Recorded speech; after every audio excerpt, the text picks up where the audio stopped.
Let's just do it. You guys ready? We're going live. Live? Aren't you editing it? I think Jordan it's an expression. It's a joke. It's a joke from Like, 2000. oh, good Lord. That'll be a nightmare if we did it live. Oh, look, we're out to like 900 viewers right now. Oh, That's what scares me. Like, who's listening to this right now? all right. Welcome to Screenwriters Talk Screenwriting. This is a very special episode, I guess. This is the Grateful episode. It's a week before Thanksgiving, and I have several of my awesome screenwriting and actress friends. We're going to go around saying what we're thankful for. Whole purpose of this episode is because there's a lot of rejection in the entertainment industry. We go through a lot. We write a lot, or we always wait for like what scripts are going to happen. It takes a lot of perseverance. I think we all wish we were further than we were. But on the other side of that, we're doing a lot. If I invited you to this podcast, you're a doer and not just like a waiter.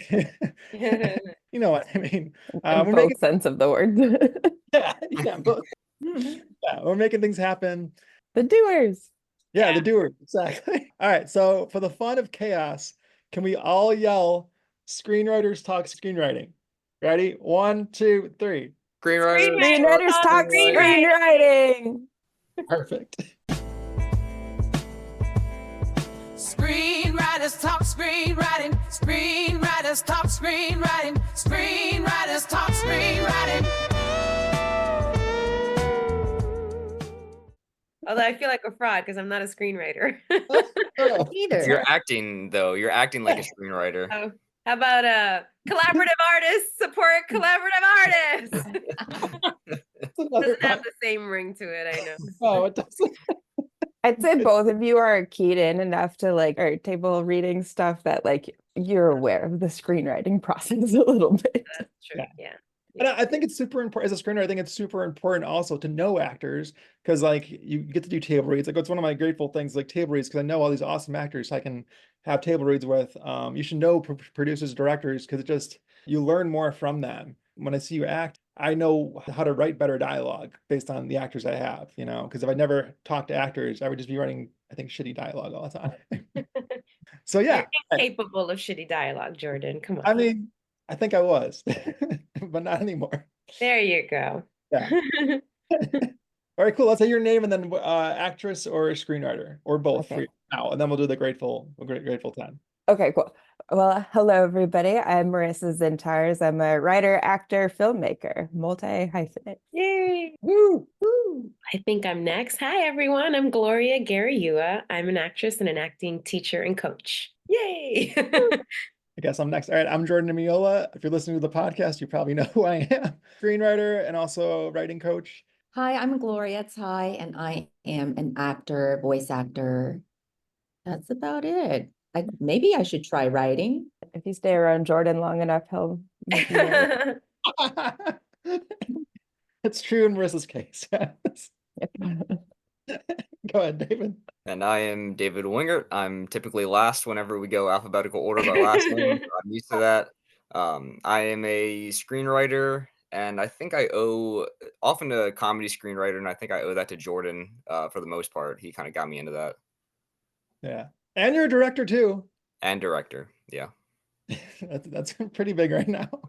Also, kind of because of Jordan. I guess. All right. I'm giving you a lot of credit, Jordan. You're a big influence on me. Aww. Thank you. I'm not just saying that because this is your podcast. I'm adding David to my Grateful 10 right now. Oh, that's so sweet. All right. So again, this is like kind of just chaotic. I want this podcast to be fun. I think the other podcast I do, it's very professional. There's a lot of order to it. This one I want to just kind of riff and have fun with. So I'm thinking to see who goes first. I'll just does anybody know that website, by the way? You can like do the circle and then take it's the Wheel of Names Picker or Name Picker. All right, You do Wheel of Names, I think it'll pop up and you can just... Fun. Yeah, I've seen it before, but I couldn't remember what it was called. Wheel of Names Random Name Picker. Okay, awesome. We'll do that. Oh, it's still safe from last time I used this. Cool. Yeah. Okay. Yeah. All right, I got it right now. Are you ready? Yes. All right, so if you're picked, you do your Grateful 10. Okay, here we go. First one up, Gloria. Oh, I go first. Okay. Yeah. I feel like I'm winning an Academy Award and I'm thanking God first. So I want to thank God first. And then here's my list. Okay, so you said the last 10 years, things that I'm grateful for. So that took me back to 2014. So I want to say that I'm really grateful that I actually did achieve booking the lead in a pilot, even though the pilot didn't get picked up. I think that's a huge achievement. So I'm very grateful for that. So most of these are professional. The second one, I'm grateful that in my lifetime I have booked a series regular and that this took me to Australia and I worked there for 4 months and I just loved every second of it. I'm Awesome. also grateful that I ended up qualifying to be a member of the Television Academy and that by now I actually qualify for 2 peer groups. So I'm a member of the on camera and I'm a member of the animation. So I'm excited about that. Number 4, I'm grateful that I finally built up a nice voiceover career. Number 5, I've managed to grow my teaching career as well. So let's move on because I can go into detail on that, but I won't. Okay, number 6, I've managed to make money as an artist for 20 years. 20 plus years, actually. That's huge. Yeah, that's Yeah. awesome. That's a big deal that I've had other jobs, but I've still always been an artist. It was fun with Dick and Jane, the first credit that allowed you to do that. Yes, yes. A 20-second side note, when I moved to LA, I auditioned for Fun with Dick and Jane and another project in the same week, and I booked them both. So I actually don't remember which one came first. And I honestly thought the rest of my career would be like that. Like I just thought, oh, I'll book everything I auditioned for. That's not how it works. I just got spoiled the first week I started auditioning. Go figure. So that's not something I recommend for everyone because it really was a slap in the face when I realized that's not how it works. Okay, I think we're up to number 7. I've been in Los Angeles for 20 years. And before that, I was in New York. And I just think that's a big deal that I haven't had to leave here because I've managed to be successful. So that's a big deal to me. Number 8, even though these aren't in order, I want to be grateful for my health. I realize without your health, you cannot do anything. And we all know that when you're sick, you're just not the best artist you can be. No matter how hard you try, you're working on fumes, excuse me. All right, number 9, I'm grateful that the pandemic didn't drive me out of LA. I actually worked during the pandemic. That's a big accomplishment. And number 10, but I have 2 more if you let me. Number 10, I've reached a level of stardom where people know me, but only by face. And I love that. I love that people are like, I know you, but I don't know how I know you. I love that because I want my anonymity, but I still want to feel like my work is getting recognized. So I'm okay with people not knowing my name, believe it or not. And then the last 2 are small. I'm grateful for my team, my agent and my manager, and I'm grateful for the longevity of my career. Because I've booked things long ago that people still know today, and I'm grateful for that. Like Grey's Anatomy is one of them. So that's really nice. Yeah. Awesome. Thank you for the opportunity of being grateful in front of fellow artists. Yeah, of course. Just going back to number 10 too, like I know when I saw Found like a few weeks ago, I was like, that's Gloria. Like I like stood up because I had no idea you were going to be on Found until we were just watching it. And then my wife and I were just watching it. I'm like, that's Gloria. We know her. Yeah. So, and then I went on Instagram and saw you posted about it. I was like, oh yeah, she knows. She did tell some people. Okay. Yeah, Jordan literally texted me that night, like in all caps. He's like, "Oh my gosh, Gloria's like on such and such a show." I was like, That's very meaningful to me. And just side note, and you can edit this out, Jordan, but like I recently had a death in my world. And so like I'm feeling very, very, very grateful to just be here and to be amongst you all and to know that like I didn't know that you guys were supporting me behind the scenes and you were. That's very meaningful. So thank you. That's like a tearjerker moment. Well, maybe you'll keep it after all. Yeah. I knew I put on makeup for a reason. The dramatic effect of the weeping mascara is just like, Gloria, you just always get me with your performance. Wearing waterproof. No, it's been really fun. It's always fun to like spot someone you see in a show and you're like, I know them. And that's happened a number of times with you. It's really Oh, always really? I do that with others too. It just feels like, wow, my friends are working. I'm amongst people that work. It's just nice to know, wow, I've achieved this like status where I know these folks. They're not strangers. They're not unapproachable. So it's nice to know that. Yeah. All right, I'm done. So someone else wants to go. All right. All right, going back to the wheel of names. Here we go. Can you guys hear the sound, by the way? Mm-mm. No, you don't hear that. Oh, okay.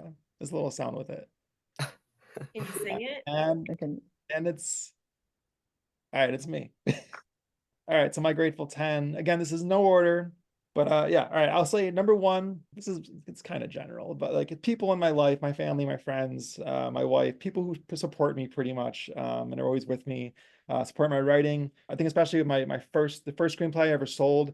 I don't think I could have done it without my wife because she kept pushing me to finish it. So I had the first act done and she loved the first act. And then I had a producer interested in it, but she kept on my back saying, you got to finish the screenplay. You got to finish the screenplay. And I finished it and then I optioned it like pretty much right after I finished it. But I don't think I would have been able to option it and then sell it without her. Okay, second one, my clients, I'm like teaching and coaching screenwriting a lot more, especially this past year. And it just feels super rewarding. I love helping them out, but also it's rewarding for me a lot too. Just seeing like helping people who are stuck on an idea and actually seeing them develop pages and seeing them get excited. I try to have my clients usually write like 10 pages a week.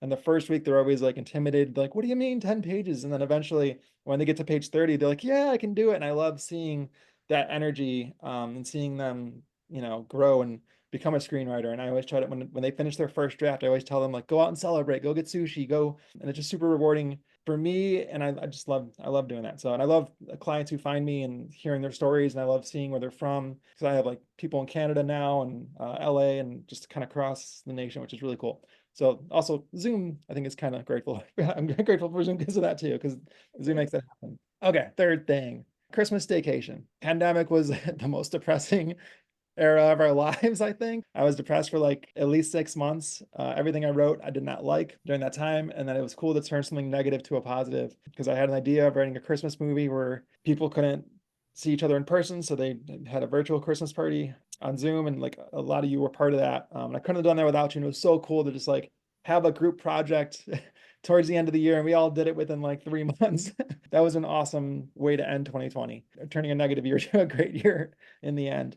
Number 4 also kind of has to do with that. Hell yes, people. And I think this is a term I'm going to coin Marisa with.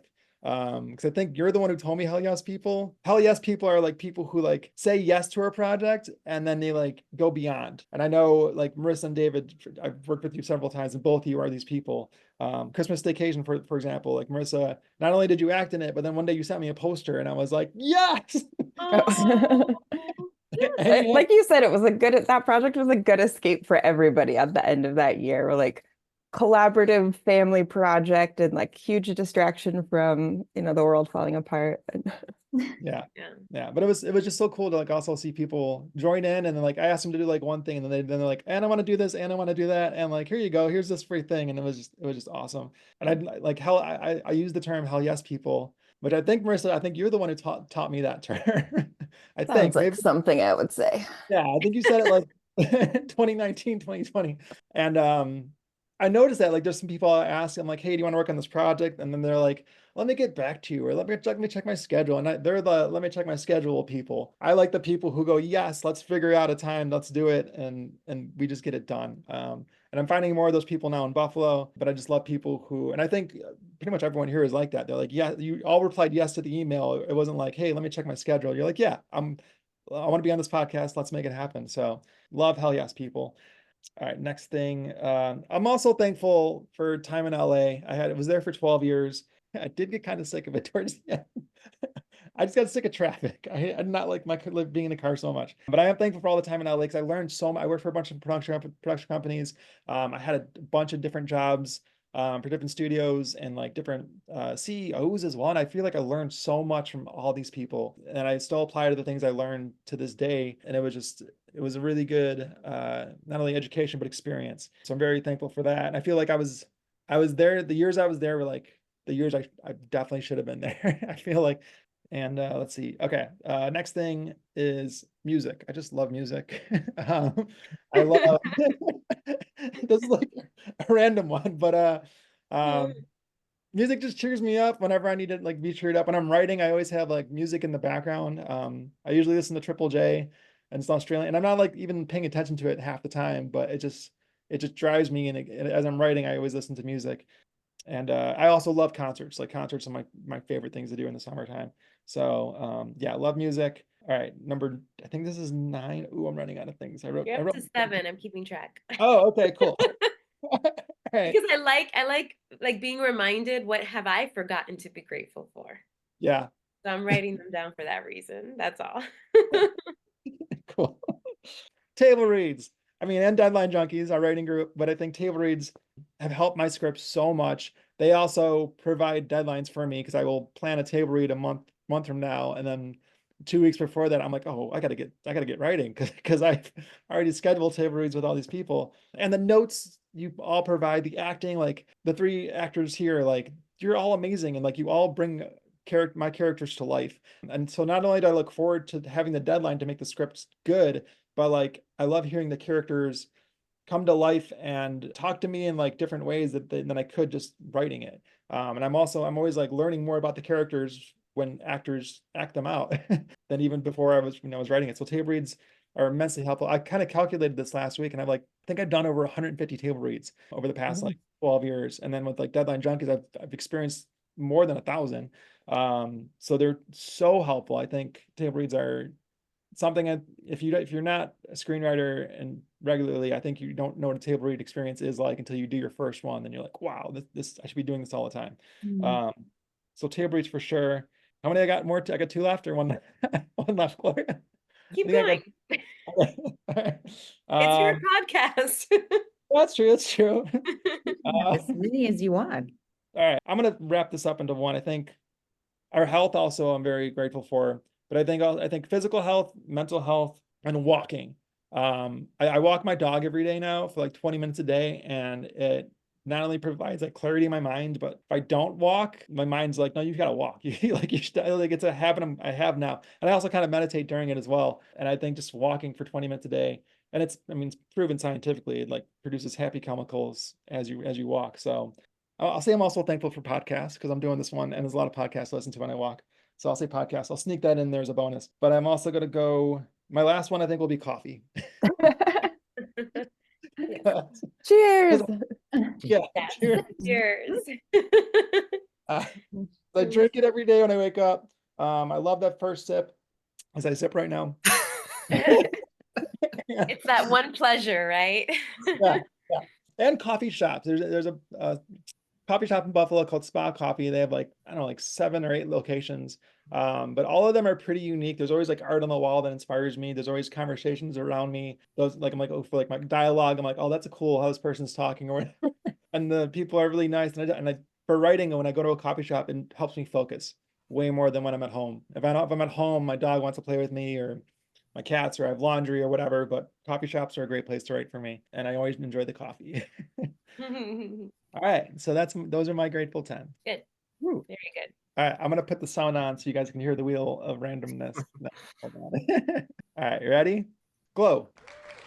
Oh, Gloria. Oh, there's this. Oh, now we hear this sound. That's so nice. That was our studio audience. Okay.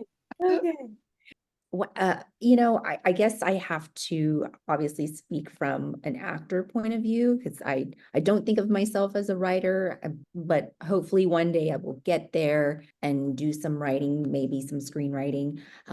But next year will be my 10-year anniversary of going into acting. So next summer I will hit 10 years. So I'm like last 10 years. Okay, I can probably think of some things. And one of the things that I will say started my acting career was a personal professional development workshop. So think something along the lines of like Tony Robbins or Landmark. There's a lot of those types of things. And I went to one because of my corporate job, and they paid for me to go, and I went to it. And one of the things I took away from it was, are you pursuing your passions and the things that you want to do in life? And I was like, oh, sure enough, and then I quit that corporate job. So ironic of them to send me to that. But that thing, that personal development workshop led me to go into acting because that was a passion that I had since I was young and wasn't doing anything. I wasn't an artist, and it was like, okay, I'm going to pursue this. So that's kind of the first thing that I'm thankful for that got me into going into the life of an artist. And then second, definitely Deadline Junkies for obvious reasons. It was actually a chance encounter. I met a fellow actor at a table reading, and he was like, "Oh, you're new to LA?" And I was like, "Yeah, I was only maybe 3 months in to being in LA." And he was like, "There's this writing group called Deadline Junkies. You should read for them because they're always looking for actors to read for their groups." And I was like, "Okay, that's great practice." And here I am. It's led me to you all. And I love that. And then the third thing is the very first play that I booked in LA was the Joy Luck Club at Sierra Madre Playhouse. I had not done a play since high school, and it was the first like major project I booked out here when I got here, the very first summer that I was here in LA. And that particular play led me to kind of a small Chinese American actor family that I'm a part of here in LA. So that was, kind of a blessing. The fourth thing is just acting studios. There's so many out here, but fellow actors recommended specific ones, and a fellow actor led me to Leslie Kahn because he knew that I was interested in television and being a television actor. And so I studied there. So I'm grateful for learning to be a better actor through that particular studio. The fifth is a particular director here in LA. Her name is Tracy Lehman, and she is actually a friend from middle school and high school. Before I got out to LA, I was like, "Hey, let me reach out to the people that I do know in LA and ask them about all things industry related. What's it like, as for an actor? What kind of places should I go for, training and this, that, and the other?" And she was a huge resource. She led me to various successes as far as like acting studios in Austin before I came to LA, and then obviously other things here in LA as well. Moving on, number 6, I'm also thankful for the small theater that I then, got to be a part of, which is Sierra Madre Playhouse. They are one of those small community theaters, 99 seats, and they have a long history. They were originally like a movie theater back in the 20s or something like that. And so now they still put on some plays, local plays, and music acts, I guess, musical things. And I got to do a second play there that was in fall of 2022. Because of my having done that first play there, I stayed in touch, and they were like, "Okay, here's the auditions, come audition for XYZ." And I tried multiple times and then booked that second one. 7th, I would also like to thank my agents and my team and managers, all those wonderful people that have you on their roster because they think like you're great. They want you to be there. They want you to work, and they think that we're helping each other, as far as all that goes. The 8th thing is I'm very grateful for also my voice acting career, similar to Gloria, like it is kind of this surprise thing. I came out here for acting for on-camera acting, and did not realize that I could also branch out to voice acting. And that's been a very huge blessing in disguise as far as doing it from home, learning about it during the pandemic when everyone was at home. And all these voice actors that I had just met right before the pandemic were like, "Oh, we're staying busy. We're at home, like recording." I was like, "Okay." And that's how that took off. And the 9th thing is The Artist's Way. I don't know if y'all are familiar with the book. The book, right? The book. The book, yes. I should do it again. Yeah, right. It's such a great little tool for us artists. Doesn't matter if you're a writer, screenwriter, actor. I actually received it as a Christmas present from my sister the Christmas before the pandemic. And so then when the pandemic happened, I started reading it. I started doing my morning pages, which I still do every morning. I Me have, too. yeah, Not yeah. me. It's okay. And then, yeah, and I tried to have an artist date, a date with myself, once a week. So that's been a blessing. And I'm very grateful for that book. And then the last thing, of course, family and friends, what I call the F's, the family, friends, and fans who, support us, support me in this journey, because obviously it's been difficult as a new person coming in to LA, new to acting, new to LA. But, the family, the friends, and the fans have all supported me, not only financially here and there, but also just emotionally. And like you said, Jordan, like a lot of them are hell yes people. They're like, yeah, go for it, try it, whatever, and let's do it. And so I'm really grateful for that, because I think without the family, friends, and fans, I would not have lasted this long here in LA. I would have, like many people during the pandemic, gone back home to Texas, and like, oh, I'm gonna give up on acting or whatever. But no, I'm still here thanks to all of those wonderful people. Yay. Woo! All right. Spin the wheel one more time. Here we go. Marisa. Yay. Hey, no, I was like, no studio applause. Thank you, everybody. Thank you. Happy to be here. Okay, hopefully I don't like wax on too long about any of these. My number one is, I mean, the people, like the Deadline Junkies community has supported me in so many ways, even outside of like the creative world. But like anyone who's ever worked on one of my productions or any of my scene partners I've ever had that have been so generous, or just like LA, I've been here like 18 years or something, and have such a community of people in all the different fields of entertainment. And it's just an honor to be a part of this world. And I'm grateful for everyone who I've ever been in a room with. Thank you, everybody. Number two is just the art form itself. As an actor, like, well, I guess as a human, whenever I'm like going through something or having emotions, like I don't like feeling them. And so as an actor, if I get a script, that emotion can like flow through, and it just is like a release. I'm like a kettle steaming, and I can tell if it's like I need to act because I'm too full of stuff. And so I'm grateful that that's an opportunity to do so, kind of lose control, whereas writing has been awesome for like gaining control. Like I can control what people say and do, and God complex, I don't know, but it's a way to like feel in control. And I'm just grateful for the art form altogether.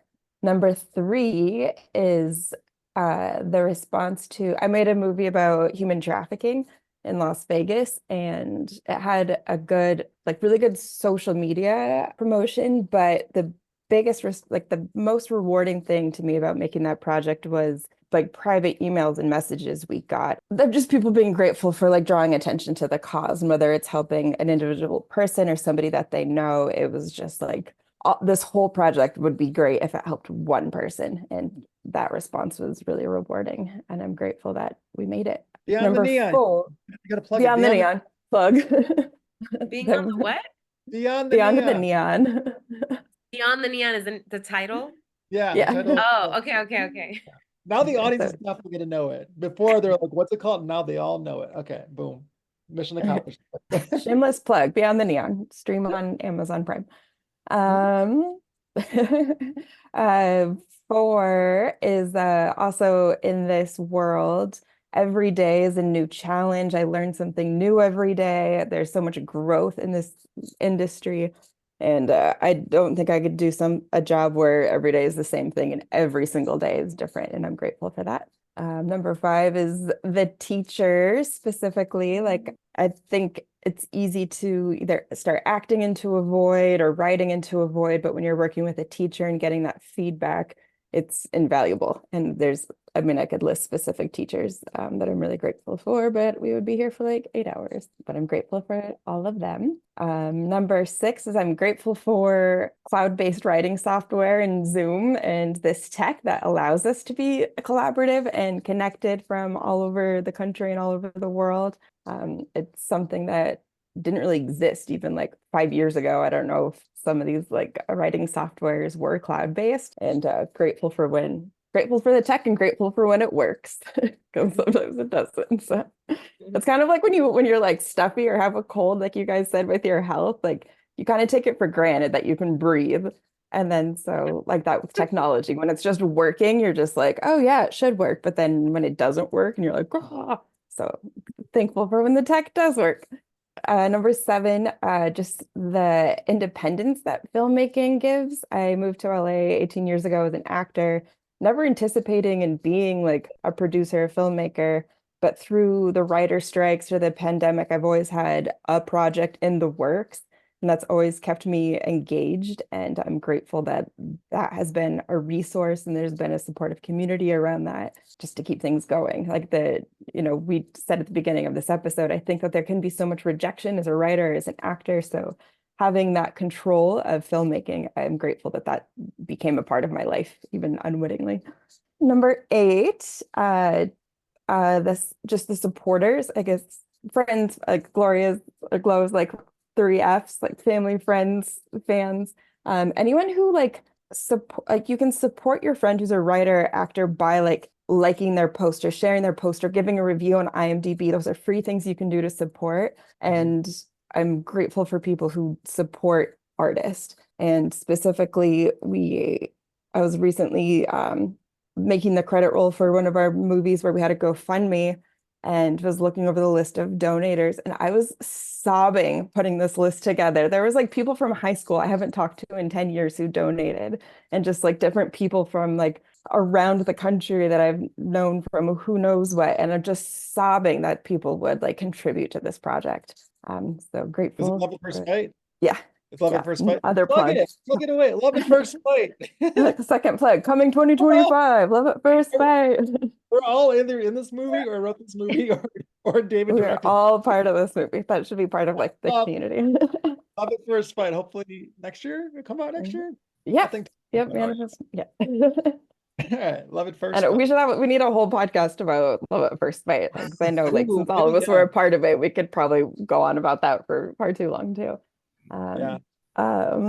Number 9 is, mine are all just like different groups of people in hindsight. I wrote down the enthusiasm of youngins.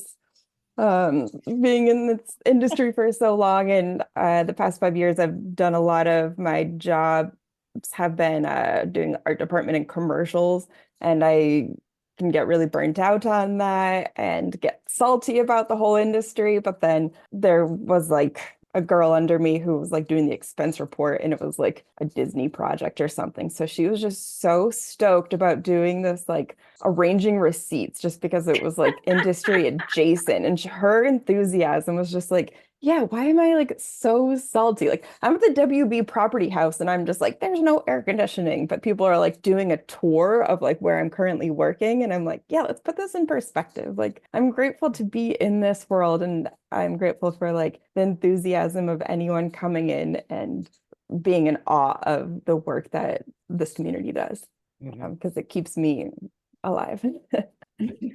And then number 10, I have to be grateful for Jordan specifically.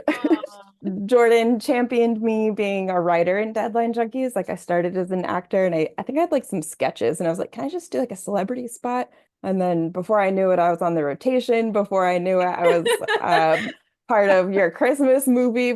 You invited me on to write the Love at First Sight, and that was during the pandemic, when not only was the whole world falling apart, but I had my own personal tragedy, and I was like, I can't write comedy, what the heck? And then it was just like a total blast, a total escape to write it. And then before I knew it, we were like on set and I'm playing the lead, and I'm like, how did I get here? I never remember agreeing to any of this. And it's always can boil back down to Jordan, and I've always called Jordan like an engine. Like you're about hell yes people. Like I have to give you credit for being the engine to like keep those hell yes people going. So thank you, Jordan, for always inviting me onto things and championing me. Yeah, thank you. All right. David. I was like, now Jordan's mascara is running. Yeah, I got it. Yeah, I'm gonna go off camera really quick. No, I'm kidding. All right. I'm gonna spin the wheel for David though, just so we can hear it. Oh, thanks. Yes. I'm telling you, just people with last names start with W. We always go last. David. Oh, Yay! good applause. Thank you. Thank you. Yes. Yes. It's a fun sound. Yeah. Okay. So starting at the top of my list, number one, the ability to work on script coverage for a living. Not just because it's given me steady work and it's paid the bills for a lot of years, but it's just like it's given me the chance to read scripts, write about them, learn from the scripts, and basically get paid to do so. In the process, it's just I'm basically getting paid to be more educated on scripts, which is just such a great job. And I get to make my own hours. It's just like I really couldn't ask for a better, more flexible job that's just really been providing for me for a long time. Number two, this should come as no surprise. I'm also going to say deadline junkies for all the reasons that have already been said. But it really just feels like it feels like the big bang of so many good things uh, that have come my way in my life out here in LA. It feels like so many of those things can be traced back to deadline junkies. Not only some of the most talented people I've ever met, but also just some of the best friends I've ever made in this town. They're all very sincere and just good people, and they've given me a lot of opportunities through that group. And it's just it really just feels like the gift that keeps on giving. I'm always in these like social situations where it's like me and someone else from Deadline Junkies talking to someone else about Deadline Junkies who doesn't know what it is. And they're like, "What's Deadline Junkies?" And me and the people who are in the group have this like difficulty to even explain it. We're all just like, "Oh my god, Deadline Junkies!" Just like we can't even like. I think we scare some people away because of that because we're just so excited about it. And it's just one of those things that feels so good that you can't even like put to words how awesome and amazing it is. So yeah, Deadline Junkies is amazing. Number three, I had a hard time describing what number three is, but then when you guys talked about hell yes people, I was like, that's the thing. That just people in your life who are just always willing to work on a project, even if the project doesn't necessarily guarantee some kind of like success in the near future, whether that's financially or some kind of fame or recognition. Just people who are always willing to help, and I think I come to appreciate that the older I get because when you first move to LA, like everyone in your life is kind of like that hell yes person because we all move here for those reasons. But I think the older we get and the more life things come our way, the more responsibilities we get, the more we tend to just kind of fall away from just kind of that excitement just to do a project because we're excited to do it. So I really have come to appreciate those people who are just always so tried and true and reliable to just kind of like always be willing to help you and always be excited to help you and always just go that extra mile, even if they don't necessarily have to or don't feel like an obligation that they need to. So I'm really grateful for those types of people. And by the way, everyone in this Zoom call is that person to me. Number four, it's kind of the flip side of that coin. I'm really grateful for friends of mine who aren't in the industry at all, especially just living in Hollywood and Los Angeles. I find that I can so often get wrapped up in just movie business talk 24/7 that it's really nice to have people in my life who I can go to and not have our conversations tie back to any like movie reference at all. That's just like a very refreshing. It's nice to just kind of have that variety in your life so you don't get so wrapped up in movies all the time that kind of becomes your identity. So I'm very grateful for those people in my life. Number five, my parents. I feel like I kind of go against the grain where I think a lot of people who move to LA are doing so because they don't have a safety net or they don't have a support group, so they kind of like ran away from that. But for me, my parents have always been super supportive of me, which I'm sure hasn't been always easy for them because they don't know the industry very well and I don't necessarily do a good job of describing the industry to them. So I'm sure I've had many phone conversations with them that have started with me giving them some piece of news that makes them worried about my well-being in LA, but they've always been supportive of me no matter what, and that's always just been like one of those reliable crutches in my life that I know has always been there and will always be there. Number six, another consistent one, love at first sight. The opportunity to direct a feature was just, I mean, the 2 weeks we spent doing principal photography on that movie were the by far my favorite 2 weeks of living out in LA.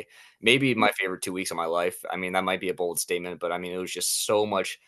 It was so much fun. And it was happening right at the end of kind of our time in quarantine with COVID, and just the opportunity to work with so many people who I already knew were talented because I knew a lot of them through Deadline Junkies, but then just to not only see them in real time using their talents, but to be the director of those talents was such a humbling experience for me, and it was just yeah, it felt like the culmination of a lot of great things, and I'm just going to be forever thankful for that experience.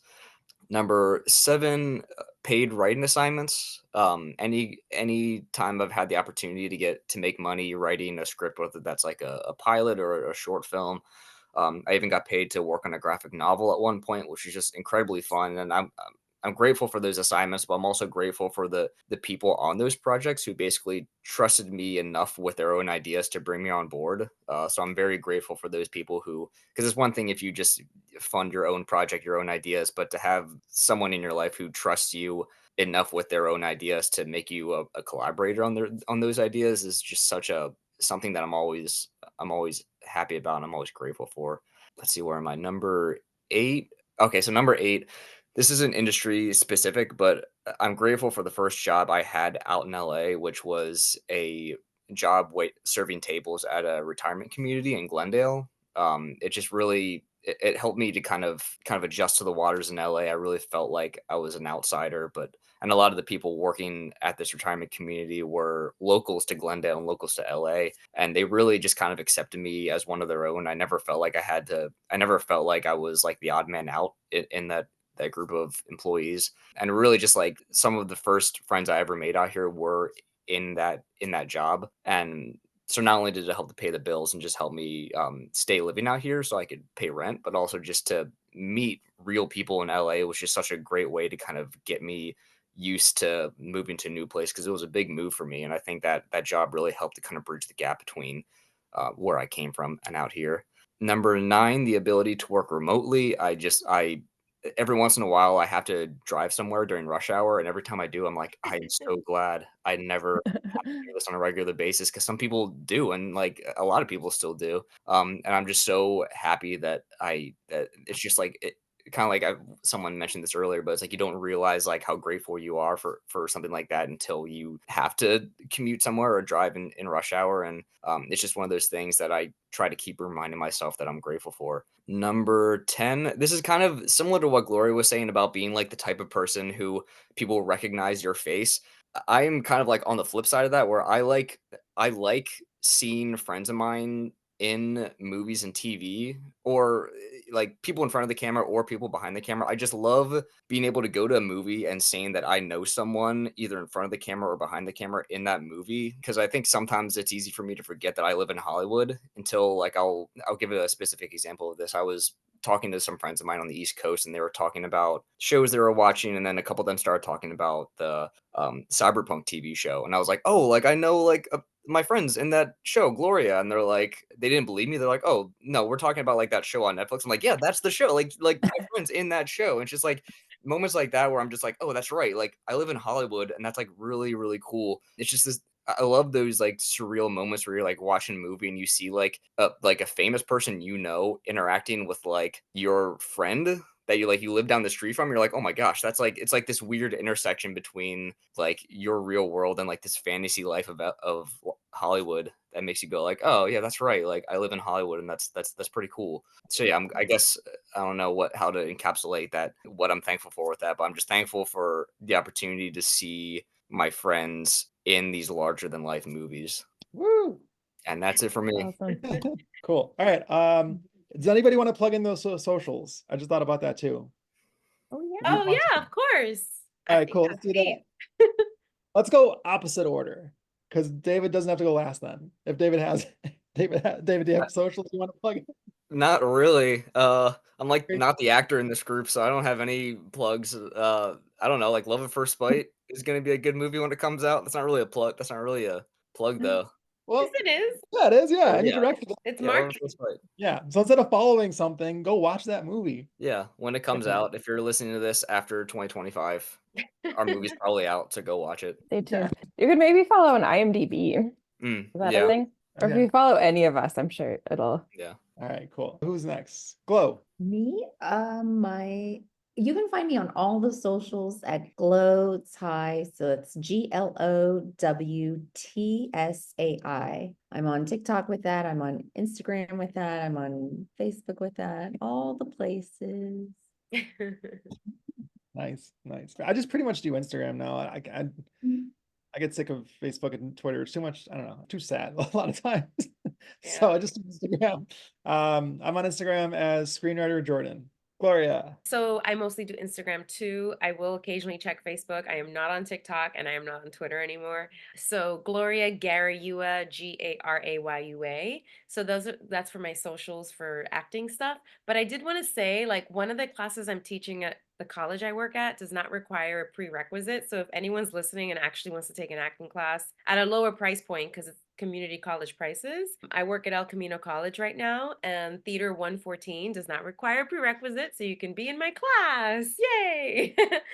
So, and then I do teach privately. If anyone's interested in that, just email me at gloriagarayua@gmail, and that's all over my Instagram. So my email is not a secret. So you can just email me if you're interested in private acting coaching. Yes. So most things are on Zoom.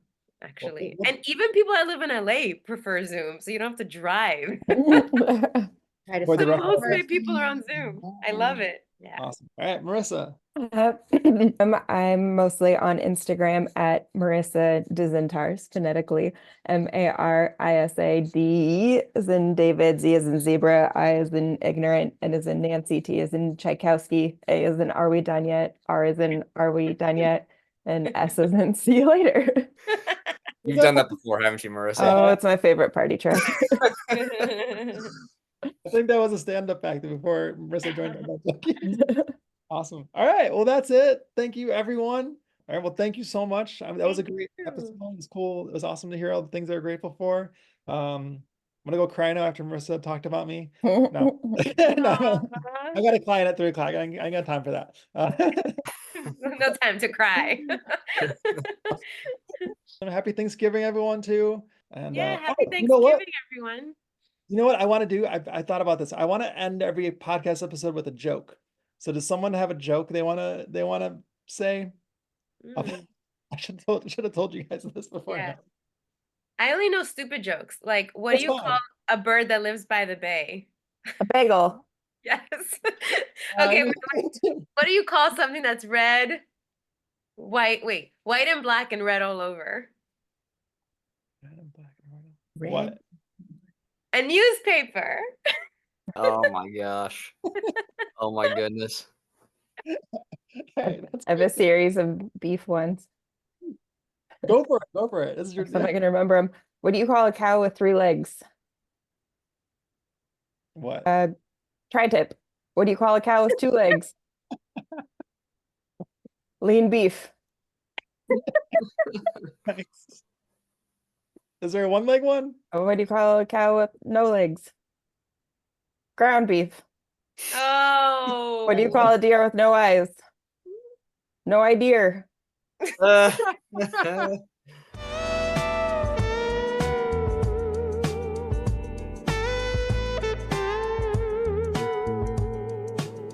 If you want to learn more about screenwriting, you can check out my on-demand courses, group courses over Zoom, and one-on-one coaching on my website at www.jordanimiola.com.